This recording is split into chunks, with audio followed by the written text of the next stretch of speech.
আসসালামু আলাইকুম।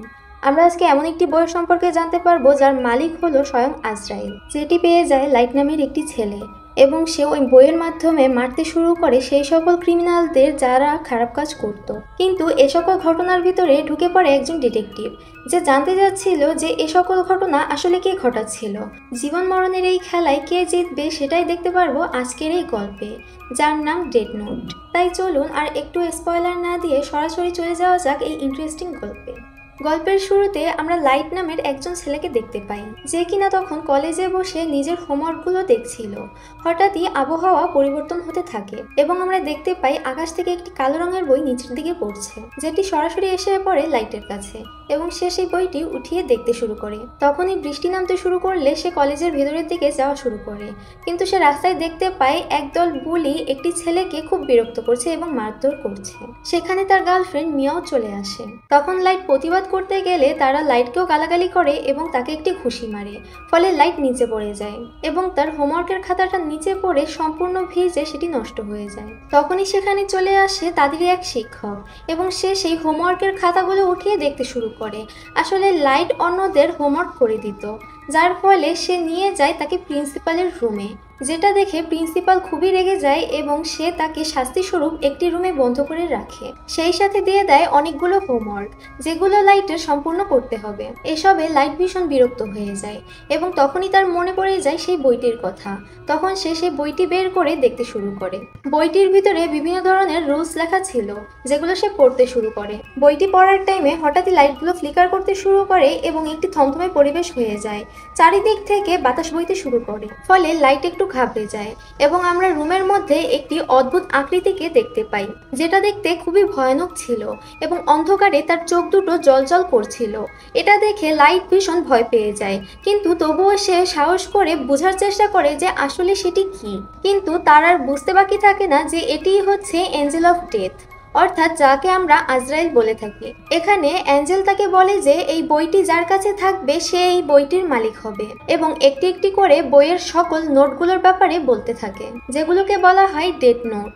তখন আমরা বইয়ের রুলস সম্পর্কে জানতে পারি। এই বইয়ের ভিতরে যার নাম লেখা হবে সেই ব্যক্তিটি মারা যাবে, কিন্তু কন্ডিশন হচ্ছে সে যে ব্যক্তিকে মারতে চায় সে ব্যক্তির আসল নাম তার জানা থাকতে হবে এবং সেই ব্যক্তির চেহারা তার মনে রাখতে হবে। সাথে ব্যক্তিটিকে সে যে মাধ্যমে মারতে চায় সেই মাধ্যমটা হতে হবে একটি ন্যাচারাল ডেথ, যেমন হতে পারে সেটা কোনো দুর্ঘটনা বা আত্মহত্যা। সাথে সে এটাও বলে যে এই বইটি যার কাছে থাকবে শুধুমাত্র সেই অ্যাঞ্জেল অফ ডেথকে দেখতে পাবে এবং 7 দিনের মধ্যে যে কোনো একটি লোককে তার মারতে হবে, না হলে এই বইটি অন্য কারোর কাছে চলে যাবে এবং এই বইয়ের মালিক হয়ে যাবে সেই লোক। এগুলো শুনে লাইটের বিশ্বাস হয় না। তখন অ্যাঞ্জেল তাকে বলে যে সে যদি চায় তাহলে এটি সে টেস্ট করে দেখতে পারে। তখন সে জানালা থেকে সেই বুলির দলের ছেলেটিকে দেখতে পায়, যে কিনা তাকে খুশি দিয়েছিল। তখনও সে একটি মেয়েকে বিরক্ত করছিল। তখন সে অ্যাঞ্জেলের কথা মতো ওই ছেলেটির নাম লিখে দেয় এবং সে কিভাবে মারা যাবে সেটিও লিখে দেয়, যেখানে সে লিখেছিল যে ছেলেটি মাথায় আঘাত পেয়ে মারা যাবে। তখনই দেখা যায় আবহাওয়া চেঞ্জ হতে শুরু করে এবং বাতাস বইতে শুরু করে। তখনই হঠাৎ দুই দিক থেকে দুটি গাড়ি এসে ধাক্কা লাগার ফলে একটি গাড়িতে থাকা মই এসে ওই ছেলের মাথায় লাগে, যার ফলে তার মাথা পিষে যায়। এটি দেখে সেখানকার সবাই হতবাক হয়ে যায় এবং লাইট ভীষণ ভয় পেয়ে যায়। তখন সে অ্যাঞ্জেলের কথাগুলো বিশ্বাস করে। তখন অ্যাঞ্জেল অফ ডেথ তাকে বলে যে সে চাইলে এই বইটি দিয়ে সে অনেক ভালো কিছুও করতে পারে, কিন্তু সে যদি এ সকল কিছু না করতে চায় তাহলে সে তাকে জানিয়ে দিতে পারে, তাহলে সে এই বইটির মালিক অন্য কাউকে বানিয়ে দিবে। তখন দৃশ্য পরিবর্তিত হয় এবং আমরা লাইটের বাবাকে দেখতে পাই, যে কিনা একজন ডিটেকটিভ ছিল। কিন্তু এখানে আমরা জানতে পারি যে লাইটের মা একজন ক্রিমিনালের হাতে মারা গিয়েছিল। লাইট সবসময় তার বাবার উপর অভিমান করে থাকতো, কারণ তার বাবা একজন ডিটেকটিভ হওয়ার সত্ত্বেও তার মায়ের খুনিকে সে এখন পর্যন্ত ধরতে পারেনি। কিন্তু তারা ক্রিমিনালকে জানতো, কিন্তু উপযুক্ত কোনো প্রমাণ না থাকার কারণে সে ক্রিমিনালকে এখন পর্যন্ত ধরতে পারেনি এবং তাকে উপযুক্ত সাজা দিতে পারেনি। তখনই লাইটের মাথায় একটি বুদ্ধি আসে। সে ডেথ নোটে ওই ক্রিমিনালের নাম লিখে দেয় এবং সে কিভাবে মারা যাবে সেটিও লিখে দেয়। তখন আমরা ক্রিমিনালটিকে দেখতে পাই, যে কিনা একটি বারে বসে তার গ্যাংয়ের লোকজনদেরকে নিয়ে পার্টি করছিল। তখনই হঠাৎই একটি ওয়েটার এসে স্লিপ খেয়ে তার উপরে পড়ে যায় এবং তার হাতে হাতে যে ছুরিটি থাকে সেটি তার গলায় বিঁধে যায়, ফলে অতিরিক্ত রক্তক্ষরণের ফলে ক্রিমিনালটি সেখানেই মারা যায়। তখনই এই খবরটি ছড়িয়ে পড়ে এবং লাইটের বাবা জানতে পারে, যে কিনা খুব খুশি ছিল এবং লাইটকে এসে সে এসব ঘটনা খুলে বলছিল। ফলে লাইটও খুশি হয়ে যায় এবং বাবা ও ছেলের অভিমান কেটে যায়। এরপর লাইট ভাবতে থাকে যে এই বইটিকে কিভাবে ভালো কাজে লাগানো যায়। এমনই একদিন কলেজে বসে লাইট বইটি পড়ছিল, তখনই সেখানে তার গার্লফ্রেন্ড মিয়া চলে আসে। তখন সে মিয়াকে সবকিছু বলতে থাকে, কিন্তু মিয়া তাকে বিশ্বাস করে না। তখন সে এটি প্রমাণ করার জন্য একটি লাইভ নিউজ চালু করে, যেখানে একটি খুনির সম্পর্কে বলা হচ্ছিল। সেখানে সে খুনির নামটি ওই বইতে লিখে দেয় এবং সে কিভাবে মারা যাবে সেটিও লিখে দেয়। সেখানে সে লিখেছিল যে খুনিটি একটি গাড়ির নিচে চাপা পড়ে মারা যাবে। যেই লেখা সেই কাজ, খুনিটি তখনই একটি গাড়ির নিচে চাপা পড়ে মারা যায়। এটি দেখে মিয়া হতবাক হয়ে যায়। তখন তারা দুজন মিলে একটি সিদ্ধান্ত নেয় যে দুনিয়াতে যত ক্রিমিনাল আছে তাদের সকলের নাম সে এই নোটবুকে লিখে তাদেরকে মেরে ফেলবে। তখন তারা ইন্টারনেটের মাধ্যমে বিভিন্ন ধরনের ক্রিমিনাল এবং খুনিদের নাম লিস্ট করতে থাকে এবং তাদেরকে মারতে শুরু করে। ফলে ক্রিমিনাল এবং খুনির সংখ্যাও কমতে থাকে। এখানে আমরা আরও একটি জিনিস জানতে পারি যে বইয়ের মালিক চাইলে সে যে কোনো ব্যক্তিকে কন্ট্রোলও করতে পারবে। এখন লাইট চাচ্ছিল তার এই সকল কাজ একটি নামের মাধ্যমে প্রকাশ করতে, যে নামটি শুনলে যে কোনো খুনি এবং ক্রিমিনাল ভয় পেয়ে যাবে এবং তারা খারাপ কাজ করা থেকে বিরত থাকবে। এরপর সে একটি নাম সিলেক্ট করে, যেটি ছিল কিরা। এরপর থেকে সে যে সকল ক্রিমিনালদের মারছিল তাদেরকে সে আগে কন্ট্রোল করে তার কিরা নামটি কোনো একটি দেয়ালে লিখিয়ে রাখছিল। ফলে কিছুদিনের মধ্যেই এই কিরা নামটি ফেমাস হয়ে যায়। এটি নিয়ে সকল মিডিয়াতে তোলপাড় হচ্ছিল এবং পুলিশরা অনেক বেশি টেনশনে পড়ে গিয়েছিল, কারণ কোনো একটি সিরিয়াল কিলার এসে সকল ক্রিমিনালদের মারছিল, যার নাম হলো কিরা। আবার দেখা যায় কিরাকে অনেক লোক সাপোর্টও করছিল, কারণ সে বেছে বেছে সকল ক্রিমিনালদের মারছিল। কিন্তু পুলিশ কিরাকে খুঁজতে থাকে, কারণ যতই হোক এটি ছিল একটি ক্রাইম। কিন্তু লাইট এখানে যেহেতু নিজেকে রিলেটেড কোনো প্রমাণ রাখছিল না, তাই পুলিশও তাকে ধরতে পারে না। যেহেতু কেসটি অনেক বেশি সিরিয়াস এবং কমপ্লিকেটেড ছিল, তাই পুলিশরা একটি ডিটেকটিভকে হায়ার করে, যার নাম ছিল এল। সে সবসময় নিজের মুখ ঢেকে রাখত, এমনকি তার আসল নামটি পর্যন্ত কেউ জানতো না। এল খুবই বুদ্ধিমান এবং শার্প একজন ডিটেকটিভ ছিল। সে ক্ষুদ্র থেকে ক্ষুদ্রতম জিনিসগুলোও লক্ষ্য রাখত। অন্যদিকে লাইট এবং মিয়া এ সকল জিনিস টিভিতে দেখছিল এবং খুশি হচ্ছিল। কিন্তু দেখা যায় এল একটি কনফারেন্সে এসে কিরাকে উদ্দেশ্য করে বলতে থাকে যে এ সকল কিছু বন্ধ করতে এবং সারেন্ডার করতে, না হলে এর ফল খুব খারাপ হবে। তখন এ সকল কিছু টিভিতে দেখে মিয়া ও লাইট দুজনই খেপে যায়, কিন্তু মিয়া ও লাইট কিছু করতে পারছিল না, কারণ তারা এলের চেহারা তো দেখেইনি, উল্টো তারা তার আসল নাম পর্যন্ত জানে না। এদিকে এল কেসটি স্টাডি করতে থাকে এবং তার টিমে সে লাইটের বাবাকেও নিয়ে নেয়, কারণ লাইটের বাবাও একজন ডিটেকটিভ ছিল। এখন দৃশ্য পরিবর্তিত হলে দেখা যায় যে লাইট তার বাবাকে জিজ্ঞেস করছে যে যদি কিরাকে ধরা হয় তাহলে তার সাথে কি করা হবে। তখন উত্তরে তার বাবা বলে কিরাকে অর্ধেক লোক চাইবে ফাঁসি দেওয়ার জন্য এবং অর্ধেক লোক চাইবে এর উপর গবেষণা করা হোক যে কিরা এ সকল কিছু কিভাবে করেছে। কিন্তু যাই হয়ে যাক না কেন কিরাকে এর শাস্তি পেতেই হবে, কারণ আইনের চোখে এ সকল কিছু একটি ক্রাইম ছিল। এসব কিছু শুনে লাইট আরও বেশি টেনশনে পড়ে যায়, কারণ সে কখনো ভাবতেই পারেনি যে তাদেরকে খোঁজার জন্য ডিটেকটিভ হায়ার করা হবে। তখন লাইট তাড়াতাড়ি করে মিয়াকে সবকিছু জানায় এবং বলে যে তাদেরকে এ সকল কিছু বন্ধ করতে হবে, কারণ ডিটেকটিভ এল এর সন্দেহের তালিকায় লাইটও ছিল। যেহেতু লাইটের বাবা একজন ডিটেকটিভ, তাই ক্রিমিনালদের লিস্ট পাওয়া লাইটের জন্য সহজ ছিল। এজন্য ডিটেকটিভ তার পিছনেও একটি গুপ্তচর লাগিয়ে দিয়েছিল। ফলে লাইটকে বাধ্য হয়ে ওই বইটি ইউজ করা বন্ধ করে দিতে হয়। ফলে ধীরে ধীরে বইয়ের প্রতি তারও আগ্রহ কমতে থাকে। কিন্তু এসবে মিয়া খুবই বিরক্ত ছিল, কারণ সে এ সকল কিছু করে খুবই মজা পাচ্ছিল।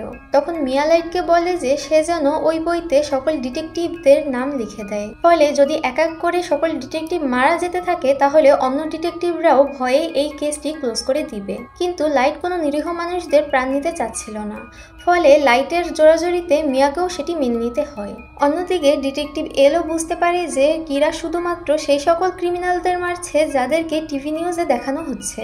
মানে এলের কাছে এটা ক্লিয়ার ছিল যে কিরা তাদেরকে কখনোই মারতে পারবে না যাদেরকে টিভি নিউজে দেখানো হয় না, অর্থাৎ যাদের নাম সে জানে না বা চেহারা সে দেখেনি। এখন এল যেহেতু লাইটকে সন্দেহ করছিল, তাই লাইট এখানে সিদ্ধান্ত নেয় যে সে কিছুদিন এইসব কাজ থেকে বিরত থাকবে, যাতে লাইটের সন্দেহ তার উপর থেকে চলে যায়। কিন্তু হঠাৎ একদিন আকস্মিকভাবে দেখা যায় কিছু ডিটেকটিভ ছাদ থেকে পড়ে মারা যায়। নিউজে এ সকল কথা শুনে লাইট তো কিছুই বুঝতে পারছিল না, কারণ সে তো ওই বইয়ে কোনো ডিটেকটিভের নামই লেখেনি। তাহলে ডিটেকটিভরা কিভাবে মারা যাচ্ছে? ফলে লাইট এখানে অনেক বেশি টেনশনে পড়ে যায়। এরপর থেকে সিচুয়েশন আরো বেশি খারাপ হতে থাকে, কারণ ক্রিমিনালদের মারার জন্য তাকে সবাই হিরো ভাবছিল। কিন্তু এবার যেহেতু ক্রিমিনালদের সাথে ডিটেকটিভরাও মারা যাচ্ছিল, তাই সবাই তাকে খুনি ভাবতে শুরু করে এবং তাকে ভয় পেতে শুরু করে। তখন সে এ ব্যাপারে অ্যাঞ্জেলের সাথে কথা বলে। তখন অ্যাঞ্জেলকে সে জিজ্ঞেস করে যে এ সকল কিছু সে করছে কিনা। উত্তরে অ্যাঞ্জেল তাকে জানায় যে সে চাইলেও এ সকল কিছু করতে পারবে না যদি ওই বইয়ে কোনো কিছু না লেখা হয়। এমন কেউ তো আছে যে কিনা ওই বইয়ে এই ডিটেকটিভদের নাম লিখেছিল, যার জন্য তারা এক এক করে মারা যাচ্ছে। এরপর দৃশ্য পরিবর্তিত হয় এবং আমরা দেখতে পাই যে এবার নিউজ কনফারেন্সে সরাসরি এসেছিল লাইটের বাবা, যে কিনা কিরাকে উদ্দেশ্য করে বলছিল যে সাহস থাকলে যেন সে তাকে মেরে দেখায়। এটা লাইট এবং মিয়া একটি টিভি চ্যানেলের মাধ্যমে দেখছিল। তখন মিয়া লাইটকে বলে যে তার বাবার নাম ওই নোটবুকে লিখে দিতে। এটা শুনে লাইট একটু অবাক হয়ে যায় এবং সে বলে যে মিয়া কি পাগল হয়ে গিয়েছে? সে তার বাবা হয় এবং সে এটি কখনোই করতে পারবে না। এখানে সে মিয়ার সাথে অনেক রাগারাগি করতে থাকে এবং তার বাবার নামটি ওই বইতে লেখে না। অন্যদিকে এল দেখতে চাচ্ছিল যে কিরা এবার লাইটের বাবাকে মারে কিনা। ফলে দেখা যায় লাইটের বাবার কোনো ক্ষতি হয় না। এবার তো লাইটের উপরই এলের সব থেকে বেশি সন্দেহ ছিল, কেননা লাইটের বাবাও একজন ডিটেকটিভ ছিল যে কিনা এই কেসটি হ্যান্ডেল করছিল। সবাই মারা গেলেও লাইটের বাবা মারা যায়নি। সে তো ধরেই নিয়েছিল কিরা আর কেউ নয় বরং লাইট। এখন দেখা যায় হঠাৎই একদিন এল লাইটের কাছে আসে এবং তাকে জেরা করতে শুরু করে। সে এটা বের করতে চাচ্ছিল যে লাইটই কিরা। এক পর্যায়ে ডিটেকটিভ এল তার মাস্কটি খুলে ফেলে এবং তাকে তার চেহারাটি দেখিয়ে দেয়। সাথে সে লাইটকে থ্রেট করে বলে এসব কাজ বন্ধ করে দেওয়ার জন্য, কিন্তু লাইট তাকে ইগনোর করে সেখান থেকে চলে আসে। তখন লাইট বাসায় এসে এলকে মারার প্ল্যান করতে থাকে। যেহেতু তারা এলের আসল নাম জানতো না, তাই তারা তার বন্ধুকে টার্গেট করে। এখানে আমরা ডেথ নোটের আরো একটি রুলস সম্পর্কে জানতে পারি। যদি ওই বইয়ে লেখা কোনো ব্যক্তির নামের পৃষ্ঠা কোনোভাবে পুড়িয়ে দেওয়া হয়, তাহলে ওই ব্যক্তি নাকি আর মারা যায় না, কিন্তু এটা শুধুমাত্র একবারই করা সম্ভব। এরপর সে ওই বইয়ে এলের বন্ধুর নাম লিখে দেয় এবং তাকে কন্ট্রোল করা শুরু করে, কিন্তু দেখা যায় সেও এলের আসল নাম সম্পর্কে জানতো না। তখন এলের বন্ধু লাইটকে আরো বলে যে তুমি চাইলে এলের পুরাতন ডকুমেন্টগুলো ঘাটাঘাটি করে দেখতে পারো, সেখানে হয়তোবা এলের আসল নাম সম্পর্কে জানা যেতে পারে। তখন এল তাকে উল্টো আদেশ করে যে তাকে গিয়ে এসব ফাইল ঘাটাঘাটি করতে এবং তার নামটি বের করতে। তখন এলের বন্ধু লাইটের কথা মতো চলে যায় ফরেন একাডেমিতে। এখানে লাইটের উদ্দেশ্য ছিল যে সে প্রথমে এলের বন্ধুকে দিয়ে এলের আসল নামটি বের করাবে, এরপর এলের বন্ধুর নাম লেখা পৃষ্ঠাটি সে পুড়িয়ে ফেলবে যাতে এলের বন্ধু আর মারা না যায়। অন্যদিকে এল তার বন্ধুকে খুঁজে পাচ্ছিল না। তখন সে বুঝতে পারে যে কিরা হয়তোবা তার বন্ধুকে কন্ট্রোল করে তার আসল নামটি বের করার চেষ্টা করছে যাতে তাকে সে মারতে পারে, আর এর ফলে সে 95% কনফার্ম হয়ে যায় যে লাইটই কিরা। তখন সে লাইটের বাসায় চলে যায় এবং তার বাবাকে বলতে থাকে যে লাইটই হলো আসল কিরা, কিন্তু সে লাইটকে ধরতে পারছিল না, কারণ লাইটের এগেনস্টে তার কাছে কোনো প্রুফ ছিল না। তাই সে লাইটের রুমটি তল্লাশি চালায়, কিন্তু সে সেখানে কোনো কিছু খুঁজে পায় না, এমনকি ওই বইটিও খুঁজে পায় না, কারণ মিয়া আগেই তার সাথে করে ওই বইটি নিয়ে গিয়েছিল।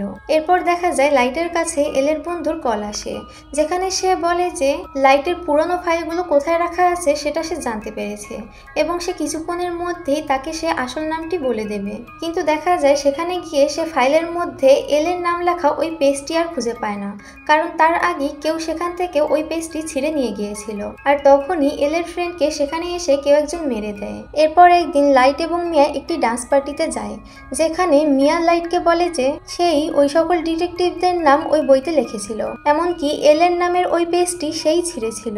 কিন্তু এরপর মিয়া লাইটকে যেটা বলে সেটা শুনে লাইট একদম হতবাক হয়ে যায়, কারণ মিয়া লাইটের নামও ওই বইতে লিখে দিয়েছিল এবং মৃত্যুর পদ্ধতিতে লিখেছিল যে লাইট হার্ট অ্যাটাকে মারা যাবে। এখন অপরদিকে এল কিছু ক্লু পেয়ে যায়, যার ফলে সে বুঝতে পারে যে লাইটই হচ্ছে আসল কিরা। তখনই সে লাইটকে ধরার জন্য তার পিছু করতে থাকে, কিন্তু এখানে লাইট বারবার বলছিল যে সে কিরা নয়। তখন একটি গলির ভিতরে সে লাইটকে ধরেই ফেলতে গেছিল, যেখানে তারা একটি শেফের সামনে এসে পড়ে, যেখানে এল শেফকে বলছিল যে লাইটই হচ্ছে আসল কিরা, তাকে যেন সে তার কাছে ধরিয়ে দেয়। কিন্তু দেখা দেখা যায় ওই শেফ কিরারই একজন সাপোর্টার ছিল, তাই সে লাইটকে হেল্প করে সেখান থেকে পালিয়ে যেতে এবং উল্টো এলের উপরই আঘাত করতে চেষ্টা করে। এরপর সেখান থেকে পালিয়ে লাইট এবং মিয়া একটি পার্কে চলে আসে, যেখানে তারা একটি দোলনায় চড়ে বসে। তখন তারাও উপরে উঠে গিয়ে সেখানে আটকে যায়, কারণ ততক্ষণে নিচে পুলিশ চলে এসেছিল। তখন লাইট মিয়াকে বোঝাতে থাকে এবং বলে যে সে যদি লাইটকে পছন্দ করে থাকে বা একটুও ভালোবেসে থাকে তাহলে যেন সে এ সকল কাজ বাদ দিয়ে দেয়। কিন্তু মিয়া লোভী হয়ে পড়েছিল, যার ফলে সে লাইটের কাছ থেকে ওই বইটি কেড়ে নেয়। তখন লাইট বলে যে মিয়া এটি করে একদমই ভালো করেনি, ফলে মিয়া বুঝতে পারে যে লাইট মিয়ার নামও ওই বইতে লিখে দিয়েছে। এখন যেহেতু তাদের দুজনেরই নাম ওই বইতে লেখা ছিল, তাই ওই দোলনায় হঠাৎ করেই আগুন ধরে যায় এবং তারা দুজনই নিচে পড়ে যায়। দেখা যায় মিয়া গিয়ে পড়ে একটি জাহাজের উপরে, ফলে সে সেখানেই মারা যায়। কিন্তু লাইট গিয়ে পড়ে পানির ভেতরে, ফলে সে সেখান থেকে বেঁচে তো যায় কিন্তু কোমায় চলে যায়। এখন এখানে কোশ্চেন হলো, যেহেতু লাইট এবং মিয়ার দুইজনেরই নাম লেখা ছিল ওই বইতে, তাহলে লাইট কিভাবে বেঁচে গেল? আসলে লাইট এখানে বুদ্ধি করে ওই বইতে লিখে দিয়েছিল যে যদি মিয়া তার কথা না শোনে তাহলে যেন মিয়া মারা যায় এবং সে যেন পানিতে পড়ে যায়, আর তার নাম লেখা ওই পেজটি যেন পড়ে যায় এবং সে বেঁচে যায়। এরপর আমাদেরকে হসপিটালের দৃশ্য দেখানো হয়, যেখানে লাইট কোমায় ছিল। আসলে তাকে পানি থেকে উদ্ধার করে এই হসপিটালেই নিয়ে এসেছিল একজন ডাক্তার, যে কিনা তারই কন্ট্রোলে ছিল। এরপর দেখা যায় ওই ডাক্তারটিও মারা যায়, কিন্তু তবুও দেখা যায় শহরে এক এক করে লোকজন মারা যাচ্ছিল। কিন্তু এটা কিভাবে সম্ভব? আসলে এসব ঘটনার আগে লাইটই সেই বইতে লিখে দিয়েছিল এ সকল কিছু। দেখা যায় তার কন্ট্রোলে ছিল আরো একজন লোক, যার কাছে ছিল ওই বইটি, যে কিনা এক এক করে ক্রিমিনালদের নাম ওই বইতে লিখছিল। এরপর লাইট একটু সুস্থ হলে সে ওই বইটি লাইটের কাছে আবার ফেরত দিতে আসে। অন্যদিকে দেখা যায় যে লিকে তার চাকরি থেকে বরখাস্ত করা হয়েছে, কিন্তু তবুও লি একটি শেষ চেষ্টা করে। সে মিয়ার বাসায় যায় এবং তার রুমটি তল্লাশি করে, যেখানে সে সকল ক্রিমিনালদের লিস্ট পেয়ে যায় এবং লিয়ের নাম লেখা ওই ছেঁড়া পেজটিও পেয়ে যায়। ফলে সম্পূর্ণ সন্দেহটাই চলে যায় মিয়ার দিকে এবং লাইট বেঁচে যায়। এরপর শেষ দৃশ্যে দেখা যায় যে লাইট বলছিল যে এরপর সে কাউকে আর কখনো বিশ্বাস করবে না। এই দৃশ্যের মাধ্যমে আজকের মুভিটি এখানেই শেষ হয়ে যায়। আপনাদের কাছে এই মুভির গল্পটি কেমন লেগেছে তা কমেন্টে জানাতে ভুলবেন না। যদি ভিডিওটি আপনাদের কাছে ভালো লেগে থাকে তাহলে অবশ্যই ভিডিওতে একটি লাইক দিয়ে যাবেন এবং আমার চ্যানেলে যদি আপনারা নতুন হয়ে থাকেন তাহলে অবশ্যই চ্যানেলটি সাবস্ক্রাইব করে দিবেন, যাতে এরপরে আমি এরকম আরো ইন্টারেস্টিং ভিডিও আপলোড করলে তার নোটিফিকেশন আপনারা সাথে সাথেই পেয়ে যান। দেখা হবে নেক্সট ভিডিওতে। ততক্ষণের জন্য সবাই ভালো থাকেন, সুস্থ থাকেন। আল্লাহ হাফেজ।